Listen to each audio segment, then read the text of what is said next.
আসসালামু আলাইকুম এভরিওয়ান। আজকে নিয়ে চলে এসেছি ফ্যামিলি ব্লগের সেকেন্ড পার্টটি। প্রথম পার্টটিতে আপনারা দেখেছেন দ্য বাবলস রেস্টুরেন্টে সকাল থেকে বিকাল পর্যন্ত আমরা যা যা করেছি। এরপর আমরা বাচ্চাদের নিয়ে চলে গিয়েছিলাম মিরপুর ডিজনি প্লাসেতে। এই ডিজনি প্লাসটা ছিল সনি হলের উপরে। এটার ভিতরে এন্ট্রি করার সময় মোজা পরে নিতে হবে, তাই আমরা সবাই মোজা পরে নিয়েছিলাম। ভেতরটা দেখতে অনেক সুন্দর ছিল, বাচ্চাদের খেলার জন্য বেস্ট একটি জায়গা। আমার বাচ্চারা তো এখানে এসে মহা খুশি ছিল। এর ভিতরে বাচ্চাদের খেলার জন্য অনেক পরিমাণ জায়গা ছিল, আর এই জায়গাটিতে বাচ্চারা হাঁটলে সাথে সাথে মিউজিক প্লে হয়। আসুন আপনাদের চারদিকটা ভালো করে ঘুরে দেখাই। আপনারা চাইলে কিন্তু আপনাদের বাচ্চাদের নিয়ে এখানে এসে অনেক সুন্দর টাইম স্পেন্ড করতে পারেন। ইলেকট্রিক, নন ইলেকট্রিক সব ধরনের খেলনাই ছিল এখানে। আর এইখানটিতে খুব সুন্দর মাছের অ্যাকোয়ারিয়ামও ছিল। আরও ছিল অনেক ধরনের খেলনা যেগুলো কালার করা যায়। মাছগুলো দেখতে কিন্তু খুব সুন্দর লাগছিল, একদম কালারফুল। আর এই দিকটাতে খুব সুন্দর একটি খরগোশের বাচ্চাও ছিল। চারদিকটা যতই ঘুরছি ততই শুধু মুগ্ধ হচ্ছি।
এরপর আমি আর আমার হাজব্যান্ড মিলে একটু ক্রামবোর্ড খেলে নিলাম।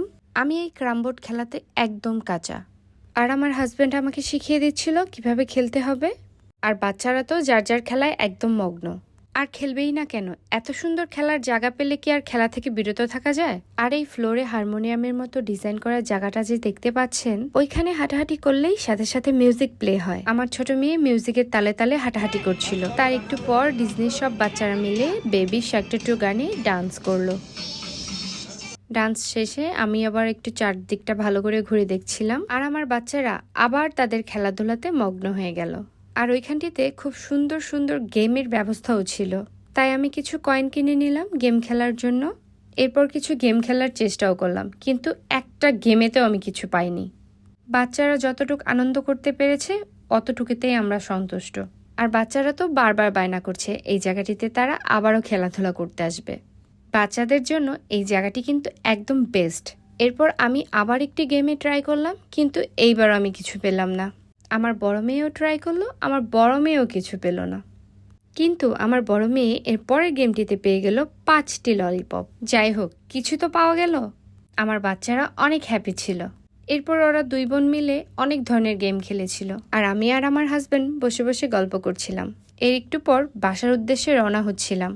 তখনই আমার মেয়েরা বলল, আম্মু প্রচন্ড পরিমাণ ক্ষুধা লাগছে, চলো আমরা কিছু খেয়ে আসি। এরপর বাচ্চাদের নিয়ে চলে গেলাম কেএফসির চিকেন ফ্রাই খেতে। ওইখানে যাওয়ার পর ঘটলো আরেক ঘটনা। এত পরিমাণ ভিড় ছিল, আমাদের 1 ঘন্টা 40 মিনিট ওয়েট করতে হয়েছে। এরপর কেএফসির চিকেন ফ্রাইটা পার্সেল নিয়ে বাসার উদ্দেশ্যে রওনা হলাম। আজকের ভিডিওটা এই পর্যন্তই। সবাই ভালো থাকবেন। আমার ভিডিওগুলো ভালো লাগলে আমাকে বেশি বেশি লাইক, কমেন্ট, শেয়ার দিয়ে আমার পাশে থাকবেন। আমার পেজটাকে ফলো করে দিবেন। আল্লাহ হাফেজ।